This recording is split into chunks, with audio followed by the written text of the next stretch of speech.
Les combinaisons qu'on fait, qu'on a pour habitude de faire, ne sont pas en soi de mauvaises combinaisons. Le choix d'abord au niveau même des sources protéiques, c'est-à-dire le choix plus des aliments, ce qu'on appelle généralement dans notre jargon les viandes blanches, à chair blanche, par rapport contrairement aux viandes à chair rouge. Ce que j'avais tantôt expliqué. Ici, déjà le choix du poulet, c'est très idéal. Voilà. Maintenant, pour l'accompagnement, on peut l'accompagner avec des aliments frits, mais généralement il faut plus opter pour les aliments cuits. Les aliments frits stockent une certaine quantité de lipides qui est un peu dégradée. En termes de qualité, qui est dégradée sous l'effet de la température. Donc généralement, accompagner ça, ce type de fruits, ce type de lipides, accompagné aux aliments, c'est-à-dire au poulet, ça peut avoir des effets un peu délétères. Vous commencez à penser au repas de Nouvel An et à vous inquiéter des calories qui peuvent souvent y être associées. Parce qu'effectivement, période de fête, les repas sont souvent très riches en produits raffinés et gourmands. Et ces aliments peuvent présenter des risques, surtout pour des personnes vulnérables. Pas de panique, dans ce podcast, nous vous donnons des astuces pour vous mettre à l'aise comme il le faut. Et surtout, avoir un œil sur votre équilibre nutritionnel. Bienvenue.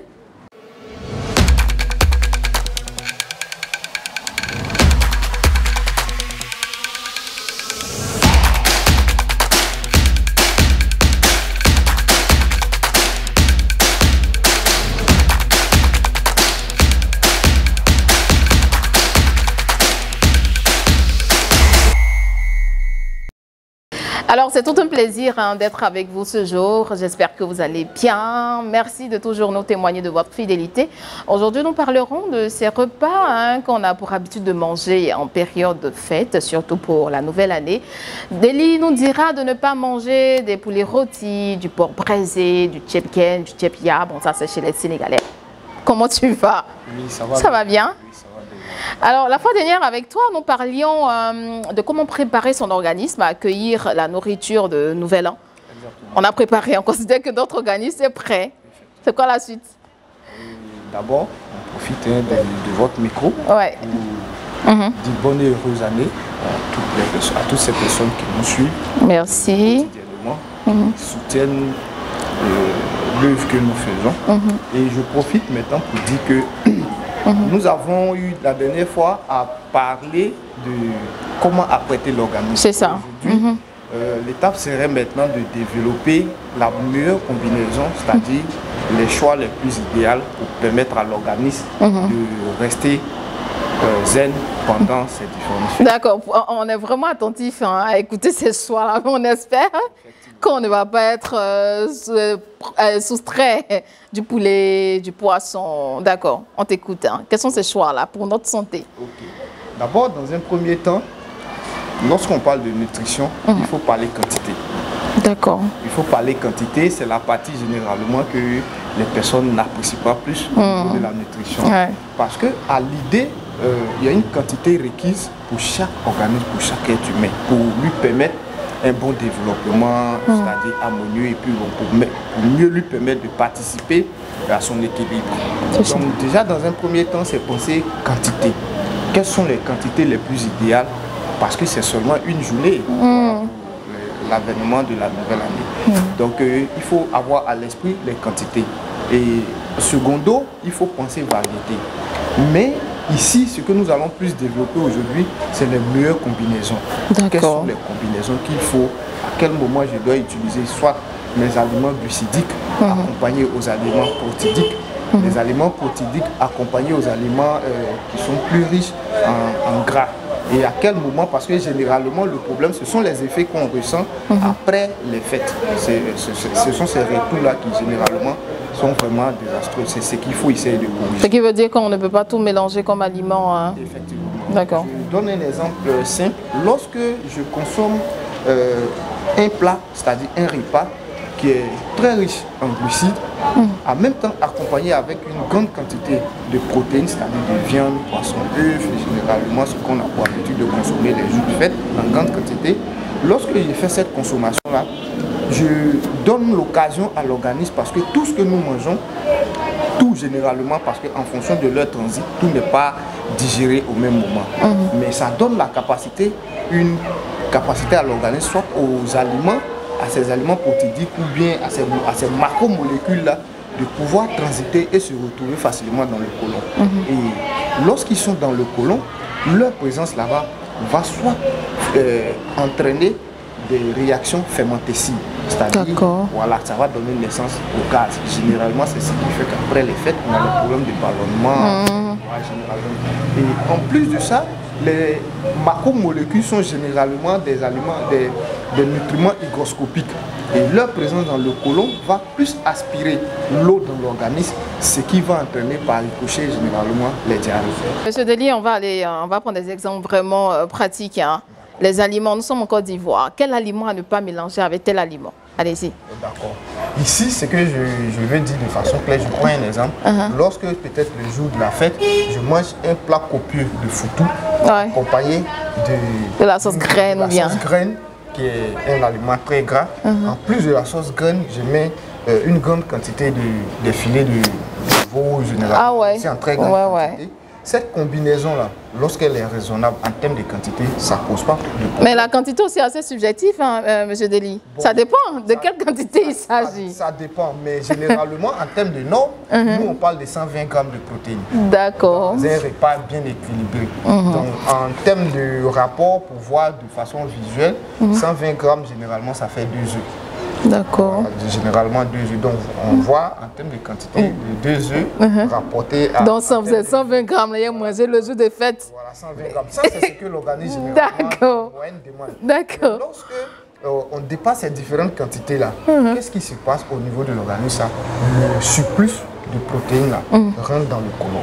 Et au niveau du côlon, puisqu'il n'est pas digéré, là-bas, il y a des réactions avec des micro-organismes. Donc, c'est ce qui va causer les effets indésirables généralement qu'on constate. Il y a aussi le phénomène de la malabsorption. Le phénomène de la malabsorption, c'est-à-dire quoi? Lorsque j'ai généralement une quantité de lipides qui est très élevée, généralement pour la meilleure digestion des lipides, des glucides, il faut la présence des lipides. Mais lorsque le taux des lipides est élevé, ça va empêcher l'absorption de certains minéraux essentiels. Donc voilà un peu les effets aussi indésirables qu'on peut généralement avoir. Donc pour les meilleures combinaisons, généralement il faut penser quantité, il faut penser qualité, mais ici la qualité c'est généralement la variété des aliments qu'il faut consommer. Monsieur Deli, comme on le sait tous, hein, dans les ménages, ce qui est assez ostensible en termes de consommation pendant la fête, c'est le poulet. On consomme le poulet avec du riz, de la tické, de la loco. Mais réellement, comment devions-nous accompagner ce poulet-là? D'accord. Merci. Il faut dire que déjà, les combinaisons qu'on fait, qu'on a pour habitude de faire, ne sont pas en soi de mauvaises combinaisons. Ok, c'est rassurant. Et ce que je voulais ici attirer l'attention de la population dessus, c'est quoi? C'est le choix d'abord au niveau même des sources protéiques. C'est-à-dire le choix plus des aliments, de ce qu'on appelle généralement dans notre jargon les viandes blanches, à chair blanche, par rapport contrairement aux viandes à chair rouge. Ce que j'avais tantôt expliqué. Ici, déjà le choix du poulet, c'est très idéal. Voilà. Maintenant, pour l'accompagnement, on peut l'accompagner avec des aliments frits, mais généralement, il faut plus opter pour les aliments cuits. D'accord. Cuits à l'eau, cuits à la vapeur, c'est encore plus. Parce que généralement, les aliments frits stockent une certaine quantité de lipides qui est un peu dégradée. En termes de qualité, qui est dégradée sous l'effet de la température. Donc, généralement, accompagner ça, ce type de fruits, ce type de lipides, accompagné aux aliments, c'est-à-dire au poulet, ça peut avoir des effets un peu délétères. Donc, ce qui est plus conseillé, c'est de préconiser la cuisson à vapeur, la cuisson à l'eau, la cuisson de façon plus bouillie, c'est plus idéal. C'est vrai que vous avez parlé de la cuisson et même bien avant de la quantité. Si on excède un peu, qu'est-ce qu'on pourrait prendre pour nous permettre de faciliter notre digestion et puis ne pas avoir des ballonnements par la suite? D'accord. Le secret nutritionnel, généralement, en termes de professionnalisme, qu'est-ce qu'il faut faire? il faut avoir l'esprit, c'est-à-dire je consomme une quantité, qu'est-ce que j'apporte à mon organisme pour pouvoir facilement éliminer. D'accord. Donc il y a ce petit paramètre, mais on n'aimerait pas habituer la population, voilà, c'est vraiment. Il peut arriver que ça devienne un quotidien, parce qu'on se dit à l'esprit que je peux éliminer toujours. Or, généralement, c'est ce que la science prévoit, toujours, c'est pas vérifié. Mais tout de suite, il faut prévoir une consommation de fruits. Comme j'avais dit, si l'organisme, on a eu à mieux préparer l'organisme, on va moins faire des symptômes d'après-consommation, après-fête.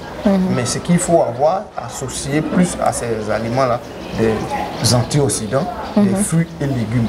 Avoir plus ces jours-là, consommer plus les légumes dans notre consommation. D'accord. Quelqu'un disait en parallèle qu'il y a possibilité de mettre un peu de citron dans de l'eau tiède, en ingurgite. Voilà, et puis boire. Mais bon, là, c'est... Voilà, généralement, la population est habituée à ça. Il faut, quand on utilise de l'eau, en fait, éviter que l'eau là soit vraiment à température d'ébullition, c'est-à-dire élevée, parce que la vitamine C, qui est un nutriment très essentiel, il est très thermodégradable lorsqu'il est en présence de chaleur. Waouh, ça tombe bien. Lorsque je dois prendre mon citron avec l'eau, il faut que vraiment je bois de l'eau tiède. Très tiède. Lorsque l'eau est un peu trop portée à ébullition, ça dénature la qualité des vitamines. Mais là, ça tombe bien parce que je connais quelqu'un qui effectivement, qui envoie l'eau à ébullition avant de mettre le citron. Et puis, c'est bien compris. Voilà. Mais on retient qu'on peut se mettre à l'aise en période de fête. Mais toutefois, en pensant à ce qu'on ingurgite, si c'est bon pour notre organisme, on y va à volonté. En se basant également sur la quantité recetée, mais bon, dans les 100 combien de grammes là, c'est pas évident. Hein. Bon, les 120 grammes ce jour-là seulement pour cette seule journée. Voilà. On va aller un peu à l'excès. La nutrition, c'est une science qui s'adapte et puis qui vit avec le quotidien. Voilà, il ne faut pas être restrictif et puis venir à chaque moment dire on interdit. Mais quel est le juste milieu? C'est ce qu'on essaye d'apporter à la population, essayer de les mettre dans le juste milieu. Donc ce jour-là, on peut consommer, mais avoir des techniques et varier, et puis espacer en termes de temps. Mais il faut aussi avoir à l'esprit que toute grande quantité que j'apporte, c'est quand même, ça demande des dépenses de l'énergie pour que mon organisme puisse digérer. Donc, quels sont les impacts? Donc, il faut voir ça à l'esprit. Et puis voilà, essayer de séquencer. Si je devais conseiller quelque chose, c'est de séquencer la consommation, c'est-à-dire de ne pas s'asseoir sur en même temps et puis consommer de très grosses quantités. Sur la journée, séquencer sa consommation. D'accord. Voilà, le nutritionniste, en tout cas, parler. Oui, merci. En tout cas, nous, on te souhaite très bonne fête. Merci. Et puis, que de bonnes choses pour la nouvelle année 2025. Merci. Et puis, c'est partagé, quoi. Merci. En tout cas, merci infiniment. Voilà. Merci infiniment. Et voilà, c'est ici que nous allons mettre un terme à cette émission. J'espère que vous avez pris plaisir à regarder et à prendre bonne note des différentes astuces du nutritionniste. N'oubliez pas ce que vous mettez dans votre ventre. Il va justement et donc aura un impact sur votre santé. Prêtez attention de manière méticuleuse. Très bonne fête à vous. Mangez en quantité, mais de manière conventionnelle. Je suis en train de déroger à la tradition. On mange en quantité, mais de manière conventionnelle et selon les règles nutritionnelles. Portez-vous bien. Bonne année à vous. Et puis voilà, on se retrouve très bientôt. Big up!